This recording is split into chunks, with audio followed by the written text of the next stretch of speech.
Hello, hello. Salut. Bonjour Laura. Aujourd'hui, on accueille Laura du coup pour nous parler de Roll Time. Hop, on va en parler juste après sur cette petite série de vidéos. Donc, on va interroger des gens qui font des jeux sérieux, des outils ludiques. On verra les mots qu'on met dessus pour voir un peu les coulisses sur comment ça se passe, tout ça, qu'est-ce qu'on fait. Donc, avec Feedback, on a décidé d'aller voir les différents créateurs et créatrices pour leur poser des questions. Peut-être sans plus attendre, peut-être, Laura, est-ce que tu peux peut-être te présenter à nos auditeurs, spectateurs, et puis peut-être dire quelques mots aussi sur ce que vous faites avec Collective Adventure? Carrément. Donc Laura de Gracia, moi je suis la cofondatrice du studio Collective Adventure, qui est un studio d'édition de jeux d'aventure à impact environnemental sociétal. J'ai cofondé le studio avec Jérémy Buisson et on est également les co-auteurs de Rolltime, la plaine des bourdonnements, qui est donc le tout premier jeu édité par le studio, qui est un jeu de rôle, donc en fait une boîte d'initiation au jeu de rôle avec une approche un peu particulière puisqu'on a travaillé avec des entomologistes et que dans ce jeu, on incarne des insectes pollinisateurs. Donc, on peut jouer un bourdon druide, une mouche sorcière ou un papillon barde. Yes. C'est un média un peu particulier, les jeux de rôle. Peut-être comment tu expliques les jeux de rôle à des gens qui ne connaîtraient même pas ce que c'est. Oui, complètement, bon point.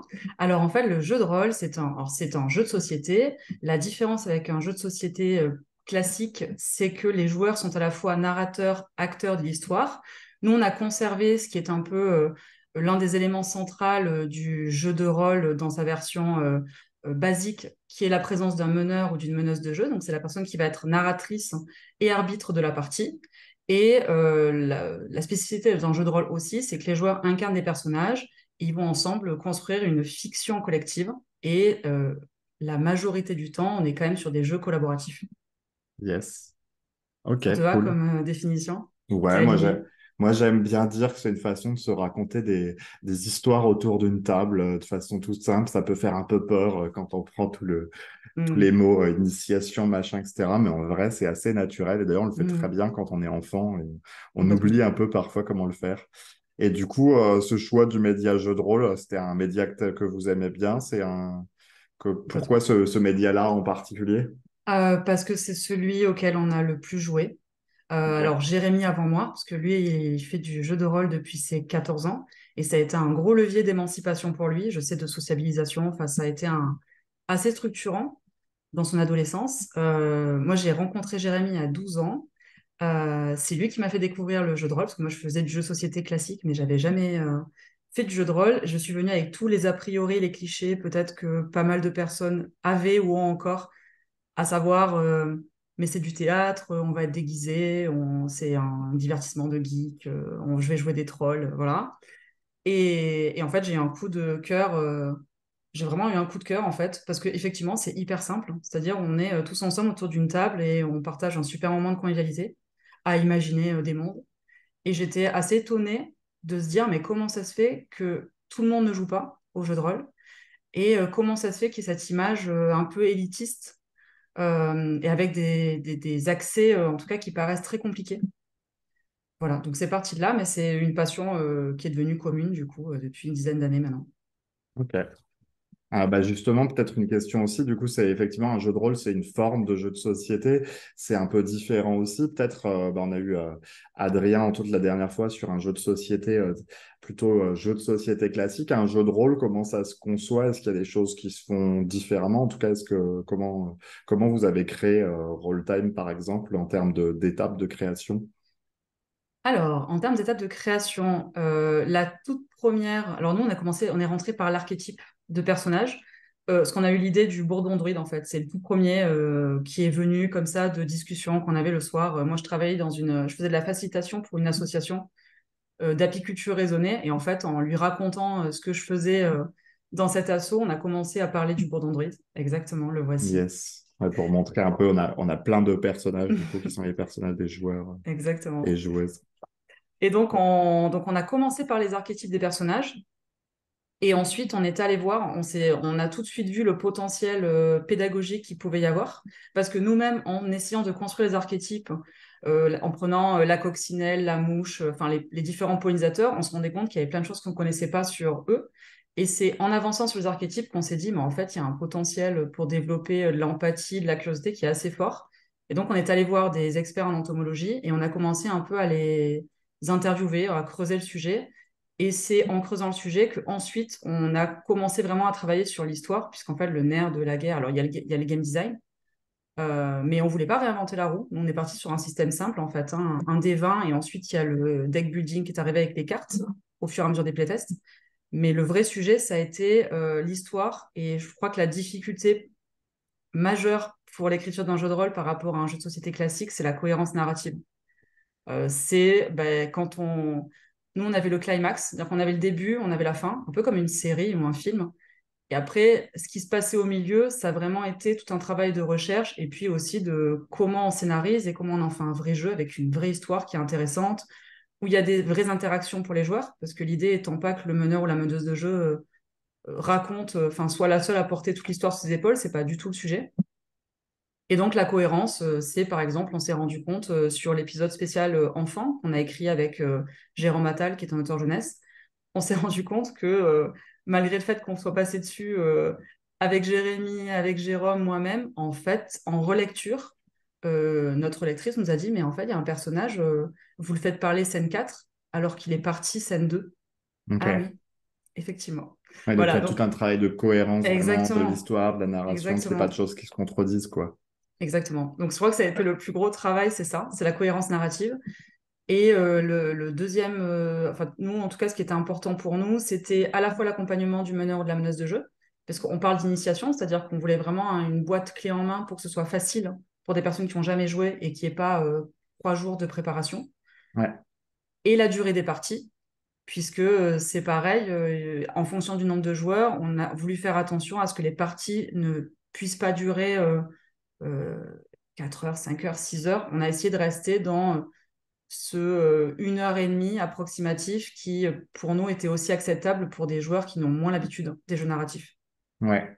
Bah, c'est un vrai sujet, effectivement, dans pas mal de jeux de rôle, on va être sur des formats qui durent plutôt 4 heures. Moi, je suis assez Mm, adepte de choses assez innovantes et justement qui vont un peu casser ces trucs mm, d'un jeu de rôle, c'est 4 heures. Et je pense que c'est une super idée aussi sur la partie sensibilisation, parce qu'en fait, si on veut aller chercher les gens avec des outils ludiques, etc., il faut aussi que ce soit court, parce que c'est plus difficile mm, de convaincre quelqu'un de ça. Et d'ailleurs, je pense que vous avez fait aussi le système par épisode. C'est plus simple de convaincre de s'asseoir 5 fois 1 heure et demie mm, que de venir une fois 4, 5 heures d'un bloc, quoi. Donc, complètement. Oui, puis le principe des épisodes, c'était également pour permettre ce que nous, on a appelé le principe du meneur tournant. ok, Parce qu'il y a un peu ce sujet aussi, quand tu fais une campagne de jeu de rôle, souvent, tu as une personne qui lit l'intégralité de la campagne et qui va l'animer bah, sur les semaines, mois à venir.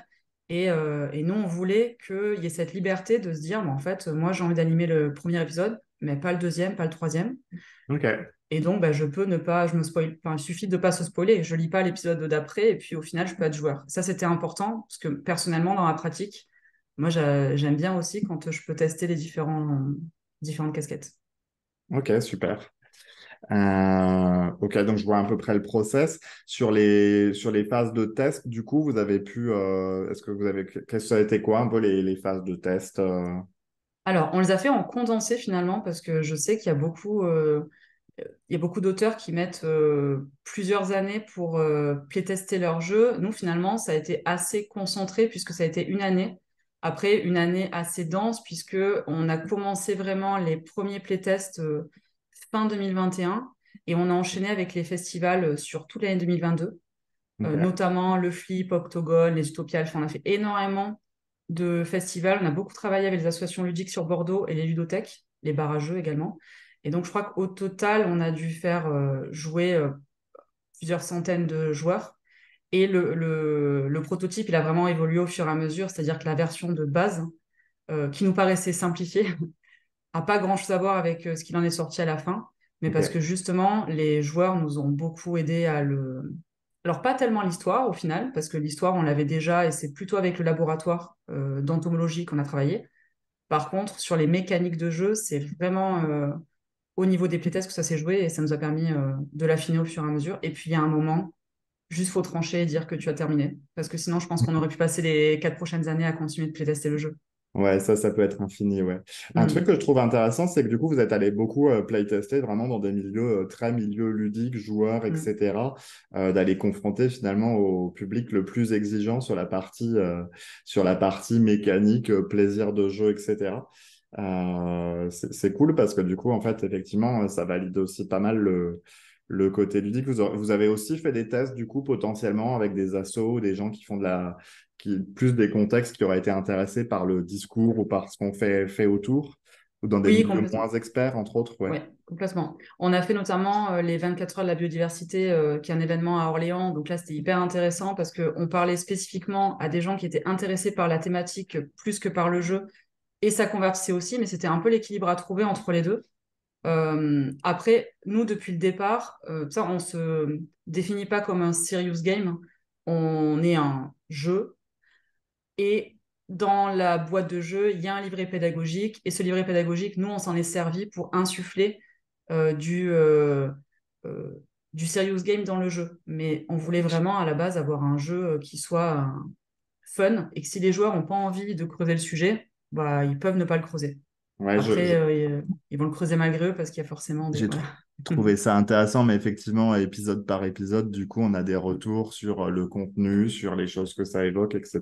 Donc, on a des choses en plus, en fait. Du coup, je suppose qu'il y a un usage qui peut être avec des adultes, mais aussi avec des enfants, etc., pour revenir dessus sur la discussion Complètement. après la partie, quoi, potentiellement. Complètement.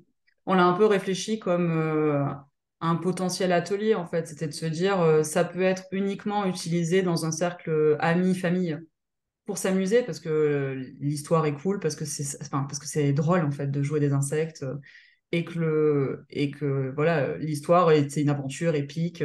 Mais si on a typiquement des enseignants de SVT, qui sont intéressés pour l'utiliser dans leur classe parce que c'est aussi un moyen justement d'amener un sujet un peu sérieux différemment et de ouais, développer la curiosité des élèves par rapport à ça, sans rentrer dans un discours qui soit un peu moralisateur, soit un peu anxiogène, voilà. Yes. Non, bah ouais. Un des trucs, alors ce que je voulais dire aussi, peut-être qu'il est intéressant de montrer avant de te poser la question suivante, c'est de dire que vous avez un jeu où il y a beaucoup de matériel, entre autres Mm. parce que donc on a le livret d'aventure qui va décrire toutes les histoires, les épisodes, qui va donner tout ce qu'il faut pour mener l'univers, etc. On a un livret de règles avec l'essentiel des règles. Alors c'est pas très épais, donc je pense que il y a un côté aussi où c'est facile à se les approprier. Le livret pédagogique. Et puis après, du coup, on va avoir des éléments, la carte du monde, on va avoir, moi j'ai des petites, des illustrations pour les différents, j'espère que ça spoile pas trop, Un peu. mais Un peu. Il y a des scènes voilà. immersives, etc. Effectivement, il y en a 2 par Et, épisode. et voilà, on va avoir nos personnages, on va avoir des cartes aussi. On va avoir le petit dé qui va bien, qui est caractéristique de ce type de jeu, et on a plein de cartes, objets, etc. Donc j'ai envie de dire, en plus, vous avez un objet qui est assez. Donc voilà, on a plein de cartes avec les objets, les pouvoirs, etc. Donc on a un objet qui ressemble pas mal même à du jeu de société, en tout cas en foisonnement de matériel dedans. Donc bah, entre ce que tu nous dis et ce qu'on voit là dans la boîte et dans tout ça. Peut-être un aspect aussi, il y a quand même un truc à noter, avant, c'est tout l'aspect graphique. Vous avez vraiment Mm. beaucoup d'illustrations, ça, c'est quelque chose comment vous avez travaillé sur cette partie-là? Est-ce que vous aviez déjà identifié quoi, comment? Ou est-ce que ça s'est fait au fur et à mesure? Alors, curieusement, on avait une idée très précise de ce qu'on voulait en termes d'illustration, mais parce que je pense que c'est un sujet auquel on est très sensible. Et après, moi, personnellement, en tant que nouvelle joueuse de jeux de rôle aussi, je me retrouvais pas toujours dans les illustrations de certains univers heroic fantasy, qui pour moi étaient beaucoup les mêmes, très surchargés. J'avais du mal à me les approprier et du coup à vouloir animer. Et donc, on avait en tête les illustrations avec cette espèce de croisement entre du très réaliste, parce qu'on voulait pas des insectes anthropomorphes, par exemple, qui ressemblent à des humains, Et en même temps, ce côté onirique avec des inspi de notre génération aussi, hein, Chérie, j'ai rétréci les gosses, Minuscule, Mm. Mille et une pattes, etc. Donc, on avait en tête très vite, et d'ailleurs, je crois qu'on a commencé les illustrations en même temps qu'on réfléchissait le game design, c'est-à-dire qu'on a trouvé, on a rencontré Mathieu aux prémices du projet, et on le faisait, il travaillait déjà sur les archétypes avant même qu'on ait calé le game design, en fait. Donc, ça a fait partie intégrante de notre processus de réflexion. Et on s'est, après, voilà, maintenant, avec l'expérience, on s'est peut-être aussi mis des contraintes en termes de contenu parce que on avait aussi vraiment cette idée de scène immersive, ce qui rajoute aussi en termes de coût, hein, parce que plus il y a du Ouais. matériel dans la boîte, nous, on est sur une impression française, donc on s'est mis finalement des contraintes avant même que le game design soit validé. Mais je pense qu'aujourd'hui, c'est ce qui sert le jeu vraiment. C'est-à-dire que on le voit en festival, c'est clairement les illustrations et la quantité de matériel qui aussi donne envie à des joueurs de tester. Ouais, c'est ce que, effectivement, bah, pour être passé plusieurs fois Mm, en festival, le simple stand avec le fait d'avoir les éléments graphiques, etc. Et je pense que c'est vrai pour pas mal de serious games, mm, le fait que ça soit visuel, que ça soit graphique, qu'on ait envie d'y aller, ça joue beaucoup. En tout mm, cas, je trouve que quand on peut produire des choses à une certaine échelle, ça vaut le coup d'investir aussi dans le fait que ça ressemble à quelque chose qui donne envie mm. de découvrir, etc. Et je trouve que c'est assez réussi. C'est assez réussi chez vous. Bah, peut-être j'avais envie de... En plus, tu en parles un petit peu, mais effectivement, j'avais envie de demander, c'est quoi les galères aussi dans un projet comme ça? Je pense qu'entre autres, sur le foisonnement, par exemple, de matériel, ça fait pas mal de choses à fabriquer. Ouais. Les galères, c'est le timing, clairement. Vous aviez fait un financement Oui, participatif, hein, c'est ça. exactement, fin d'année, donc octobre-novembre 2022, avec l'ambition de se lancer le jeu au printemps 2023. Donc on était bon, mais bah, c'est une charge en fait. Nous, c'était la première fois qu'on écrivait vraiment et qu'on créait. On a déjà fait des scénarios pour des équipes, par exemple, quand on était manager. Mais par contre, vraiment, là, le principe d'écrire tout un scénario, c'était un challenge. Donc, il y a un sujet de temps. Et après, il y a une montée en compétences dans le secteur aussi. C'est-à-dire que là, aujourd'hui, après un an et demi, on est beaucoup plus expérimenté que quand on a commencé en ne connaissant pas de fabricants, en connaissant pas les thématiques non plus. On vient tous les deux du digital. Donc, en fait, les bons à tirer, les grammages de papier, les tailles de cartes, enfin, tout c'est le fait aussi qu'on avait en tête des formats très précis. Ben, sauf que plus on multiplie les formats, et plus en termes de coûts, ça s'additionne. Donc on Ouais. a un peu payé tout ça aussi, c'est-à-dire d'arriver avec plein, au tout départ, on voulait un livret par exemple avec vraiment un principe de spirale, avec un cartonné, enfin voilà, on avait fait la liste au Père Noël, et puis quand on a commencé à voir le coût, on s'est un peu détendu, on est d'accord, ok, donc c'est aussi en fait en marchant qu'on a appris au fur et à mesure à être plus efficace, mais on a fait je pense qu'on a fait pas mal d'erreurs au début. Ouais. On a fait pas mal d'erreurs, mais ça a été. L'avantage, c'est d'avoir été tout le temps en discussion avec des joueurs et très vite impliqué dans le monde ludique à Bordeaux. On a aussi évité des catastrophes, je pense, parce qu'on a été accompagnés tout le long. On a très peu été seuls, en fait, sur le projet. Ok.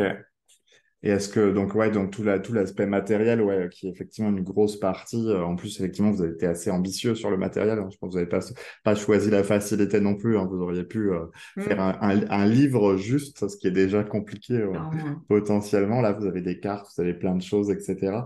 Je sais pas, est-ce qu'il y a d'autres choses qui ont pu être complexes ou que vous auriez peut-être refait différemment si vous repreniez le projet au-delà de la partie matérielle? Matériel pur. Euh, Qu'est-ce qu'on aurait pu faire différemment? Bon, en fait, j'ai l'impression que les erreurs qu'on a pu faire à des moments, finalement, nous ont servi à mieux appréhender la suite. Donc, j'ai pas la sensation qu'on a fait d'énormes erreurs. On était, alors oui, c'était clairement sur un premier jeu, faire une boîte comme ça pour du jeu de rôle, qui est un marché de niche, avec un positionnement prix qui est aussi, alors, qui est moindre pour le jeu de rôle, parce que nous, on est sur une boîte à une quarantaine d'euros, le jeu de rôle, c'est plutôt des livres à 60, mais Ouais. par contre, qui est conséquent pour un jeu de société, ça, c'était un risque aussi. Mais aujourd'hui, qu'on assume, et on a toujours eu en tête que cette première boîte, c'était aussi euh, un premier jalon pour ensuite des déclinaisons. Donc finalement, j'ai pas... Oui, on a investi beaucoup en illustration, par exemple. Je pense que demain, on a un sujet de travailler avec euh, des auteurs et des illustrateurs de façon aussi différente, c'est-à-dire moins sur de la prestation et plus sur de la co-création. Mais je pense qu'on a besoin de ça sur le premier. Ouais, Donc bah oui. ça pas, je me dis, c'est finalement pas des difficultés. C'est juste que par contre, à l'avenir, on ne sera pas auteur de tous nos jeux, ça c'est certain. Mhm. C'était important pour le premier. Là, la suite de l'histoire pour nous, c'est de reprendre la casquette d'éditeur et de aussi s'entourer de talents qui nous aideront sur les prochains jeux, en fait. Yes. Bah, d'ailleurs, ouais, du coup, effectivement, dans les projets, etc., il y a le fait de continuer à développer cet univers-là, c'est ça, Mm. Mm. aujourd'hui? Vous avez Complètement. déjà des... Ouais, complètement. On a deux pistes. Donc la première, c'est vraiment, en fait, il y a un travail qui est quand même assez conséquent sur la thématique insectes et biodiversité. Donc on a très envie de la décliner. Là, on a notamment un prochain jeu qui va être lancé en campagne de financement participatif en octobre. Donc on repart un an après pour Ok. cette fois une sortie à Noël. Et on est sur une déclinaison de l'univers de ce premier jeu, mais sous forme d'un jeu de cartes stratégique collaboratif, un peu comme une porte d'entrée vers ce thème qui est la biodiversité et qui nous permettra de toucher un public encore plus large, puisque justement amateur de jeux de société et de jeux courts surtout, parce que c'est des parties de 20 minutes. Ouais. Donc ça, c'est le projet sur lequel on travaille là activement. Et puis sur 2024, on va continuer à travailler sur d'autres roll time avec cette fois d'autres thématiques. Donc ça va dépendre des auteurs avec qui ont envie de travailler sur le projet, ça va dépendre des partenaires experts ou associatifs qui ont envie de nous suivre aussi, mais on a plein d'idées. Donc on va voir sur quelle thématique on part en premier. Et voilà, c'est un peu nos deux enjeux là sur les prochains mois. Ok. Et bah justement, vous avez fait, je reviens un petit peu sur avant, vous avez fait le choix du coup vraiment de dire, nous, on a envie de faire de l'impact, on a envie de parler des sujets autour de l'écologie, de la biodiversité, mais on va faire un jeu plutôt grand public. Le but, c'est d'aller du coup, effectivement, que ce n'est pas que ça soit un jeu juste pour telle association dans Mm. tel endroit précis. Euh, du coup, là, comment ça se passe sur les enjeux d'être distribué, d'arriver à atteindre les publics, ce qui n'est pas Mm. forcément facile. Oui, complètement. Bah, c'était un des. Alors, ça, c'est pareil, on l'a découvert en faisant. Euh, je... Alors, on a eu la chance de trouver un distributeur rapidement. On a discuté avec deux, trois distributeurs et assez vite, on s'est lancé. Je pense que la chance qu'on a eue, alors cette idée de projet, on l'a depuis 3 4 ans. Je pense que si on l'avait lancé il y a 3 4 ans, ça n'aurait pas été si simple. Et merci des séries comme Stranger Things, en fait, qui ont fait aussi que le jeu de rôle est en train de revenir. Alors, ça fait 5 à 10 ans que ça revient vraiment aux États-Unis. Et en fait, en France, ça revient là de façon importante. On n'est pas les seuls à faire des kits d'initiation. Donc, il y a un vrai, je pense à des critical, je pense à des chroniques oubliées. Enfin, il y a plein de choses qui arrivent. Et donc, ça a séduit aussi. Ça a séduit aussi. Et après, les illustrations. C'est-à-dire que pareil, avant que le jeu ne soit terminé, on avait déjà beaucoup de matériel à montrer. Et donc ça aussi, ça a permis de rassurer les distributeurs. Là, après, on est en phase de commercialisation depuis récemment, hein, ça fait un mois. Donc on a aussi tout un travail où on parle aux boutiques ludiques beaucoup et il y a un enjeu de nous faire connaître. Mais en fait, on a été plutôt très bien accueillis. C'est un milieu que je trouve assez bienveillant. Et on s'est permis aussi d'appeler certains autres éditeurs pour avoir des conseils. Et c'est quelque chose qu'on rend aujourd'hui. Enfin, voilà, il y a vraiment l'entraide en fait dans le milieu était hyper importante. Yes. Et du coup, dans ce que tu dis aussi, j'entends un truc, c'est que du coup, le fait d'avoir rendu très vite votre chose prototypée, test, Mm, jouable, d'avoir assez vite quand même des objets matériels à mm, montrer, des illustrations, des choses comme ça a l'air du coup de vous avoir aussi vraiment aidé à ouais, convaincre vraiment complètement. sur des choses où l'objet il peut être un peu flou tant qu'on n'a pas un proto, des trucs en main Mm. pour montrer. Complètement. Alors ça, je pense que c'est le passé marketing aussi qui a joué un peu, mais je ne sais pas du tout si un autre Une autre éditrice de jeu te dirait que c'est une bonne idée, mais nous, c'est vrai que le parti pris, c'était qu'on avait la cover, enfin, vraiment la première image là, de la boîte de jeu, on l'avait mais quasiment au début, quoi. Ouais, exactement. Je la remontre. C'est ça. Ça, on l'a eu Yes. très très tôt, en fait. C'est-à-dire que moi, j'ai fait un travail Je vais de même zoomer parce que, storytelling. hop, parce qu'on voit pas les petits On voit pas bien insectes. les insectes. Yes. En fait, j'ai fait un travail de storytelling autour de ce qu'était Roll Time, ce qui allait être la plaine des bourdonnements, vraiment ce visuel-là. Mathieu, qui est l'illustrateur du jeu, il a travaillé sur la cover très très tôt, avant qu'on ait l'histoire finalisée, avant que le game design soit fixé, avant. Donc c'est un pari. Mais là, pour le coup, je pense que c'est ce qui nous a permis vraiment, nous, de pouvoir convaincre très rapidement les acteurs du secteur. Ok, ouais, non, je pense que c'est une bonne option. C'est pas toujours, ça dépend. C'est toujours Ça dans les trucs dépend. qu'il faut jauger le cas, ce qu'on peut faire et tout. Mais Mm, je pense qu'il y a des fois, effectivement, d'avoir l'objet tangible, ça clarifie aussi tout de suite le c'est ça, propos, ce qu'on veut faire. c'est ça. Puis je pense que le fait d'avoir quand même des illustrations qui sont assez belles, ça Mm, fait se projeter tout de suite beaucoup complètement. plus que on serait des insectes et on serait là, Mm. où en fait on peut avoir plein d'imaginaires possibles. Donc c'est très chouette.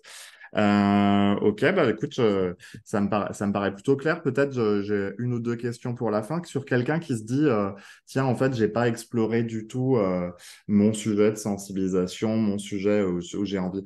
J'ai pas pensé à l'option de faire du jeu de rôle. J'ai Mm. pensé, par où tu ferais, par où t'enverrais quelqu'un qui s'intéresse au sujet, découvrir un peu ce que c'est cet univers du jeu de rôle qui peut paraître un peu cryptique, mais qui en Mm. fait, Par quoi commencer? Bah alors, typiquement, un bon moyen, c'est les associations ludiques voilà, de vos villes, parce que c'est un super moyen de découvrir plusieurs univers aussi. Les boîtes d'initiation, c'est aussi un très bon moyen de commencer à y rentrer. Il y a même des jeux narratifs qui sont pas spécifiquement du jeu de rôle. Je pense à des jeux comme Pour la Reine de For the Story, par exemple, qui sont des prémices de narration, mais qui permettent aussi de rentrer dans l'univers. Et puis après, si l'objectif, c'est vraiment de créer des jeux de rôle avec cette ambition pédagogique, alors je ne sais pas si c'est une vérité absolue, mais en tout cas, nous, comment on a fonctionné, c'était de se dire, on ne va pas révolutionner la roue, enfin, réinventer la roue. Je t'ai fait un mix de deux expressions, mais tu as compris l'idée. Il y a plein de choses qui existent, il y a plein de systèmes qui existent déjà. Donc, utilisons déjà ce qui existe et on s'est plutôt concentré sur la facilitation, l'histoire et justement ce sujet de distiller de la pédagogie dans le jeu que de vouloir absolument révolutionner des systèmes. Typiquement, le fait d'avoir des cartes avec du deck building, c'est quelque chose qui existe, je pense à un jeu comme Gloomhaven, ouais. qui le fait hyper bien, alors qui est beaucoup plus expert que ce qu'on a fait nous, mais ça existe en fait. Donc on n'a rien inventé, on s'est vraiment concentré sur comment on fait pour simplifier au maximum. Donc, c'est un peu, je pense que je reçois pas mal de scénarios d'auteurs de jeux de rôle, justement, euh, ben voilà, qui nous consultent en tant qu'éditeurs. Et en fait, souvent, ce que je réponds, c'est qu'il y a un peu cette tendance à vouloir faire des univers très, très, très profonds Ouais. avec quelle monnaie, quelle économie, quelle religion. Ça peut être hyper intéressant quand on parle à des experts. En revanche, quand on veut rendre le jeu de rôle accessible, des fois, ça rajoute des coûts à l'entrée qui sont finalement importants et nourrissent pas le propos, quoi. Donc moi, j'aurais tendance à dire simplifier, en Ouais, que fait. les joueurs et les joueuses ils aient des références communes assez rapidement, qu'ils puissent se Exactement, projeter, tout ça, etc. exactement. Non, et puis effectivement, après les mécaniques, on est aussi, enfin, la plupart des jeux, c'est des réassemblages de mécaniques. Ce Mm, qui est différent, c'est la façon dont vous les assemblez, c'est pas les complètement. petits éléments indépendamment. Ok, et puis merci. Et puis qu'est-ce qu'on peut vous souhaiter pour la suite Qu'est-ce qu'on peut nous souhaiter? Bah écoute, de continuer. Alors déjà que là, de toute façon, très court-termiste, que le prochain jeu Buddies fasse aussi une jolie campagne sur Ulule, qu'on puisse le lancer pour Noël et continuer massivement à diffuser un peu cette idée qu'on peut parler de certains sujets dans la joie, la bonne humeur, voilà, avec dans le plaisir, quoi. Et puis d'autres all-time, d'autres experts et associations qui ont envie de travailler avec nous, et surtout qu'on soit capable dans quelques temps de mesurer l'impact concret de ce qu'on fait, quoi. C'est-à-dire que nous, c'est cool, on crée des jeux, on prend du plaisir. Je crois on a des joueurs qui prennent du plaisir, mais après, est-ce que la sous-couche fonctionne bien? Est-ce qu'on a réussi à notre niveau à faire une différence à minima? Est-ce que cet été, tu auras peut-être moins envie de griller une guêpe quand elle s'approchera de toi? Parce que tu auras joué la chasseuse Ouais. dans notre jeu, quoi. C'est un sujet, vous avez envie de faire de l'évaluation d'impact à un moment ou quelque chose Alors ouais, nous on est une entreprise, on est entreprise de l'économie sociale et solidaire, donc Ok. c'est hyper important pour nous. En fait, le jeu c'est le moyen, mais en fait on a un objet social qui est vraiment cette idée de créer du lien, de ouais c'est ça, c'est de créer du lien et d'évoquer des thématiques environnementales, sociétales par le prisme du jeu. Et donc l'impact, c'est forcément un sujet qui va nous intéresser rapidement. Là, on est encore très opérationnel. Donc, c'est vrai que on le mesure quand on va sur les conventions et quand on a les retours des joueurs, mais à terme, on a un sujet de le mesurer encore de façon plus poussée, ouais, clairement. Ok, cool. Ah bah, dernière question, c'est où est-ce que les gens peuvent vous retrouver si, à la fois s'ils veulent découvrir ce que c'est Rolltime, l'univers autour, ou même ce que vous faites en tant que maison d'édition. Enfin, je Ouais. ne sais pas quel est le mot exact, mais Ouais, ouais, on dit pas pourquoi je suis partie sur Studio, moi, au tout début, et souvent studio, on oui, pense qu'on fait pourquoi du jeu de pas. société, du coup, donc non, c'est bien aussi, maison d'édition. Bah, alors, nous, on est, donc, Collective Adventure, c'est le studio qui porte Rolltime, on a un site internet, on est sur les réseaux, on a un Discord où on sollicite aussi la communauté pour donner leur avis, pour échanger avec nous pour les futurs jeux, et puis après, on va sur divers festivals, donc là, on s'est vu à Paris Ludique le week-end dernier. On va être sur Vichy, on va être à Orléans, à Angoulême. Donc, c'est aussi une super occasion de venir nous rencontrer. Et puis, le jeu, il est concrètement en boutique ludique. Yes, Donc ça voilà. marche. Bah, merci pour cet échange et puis à une Merci à toi. prochaine. Bye. Salut.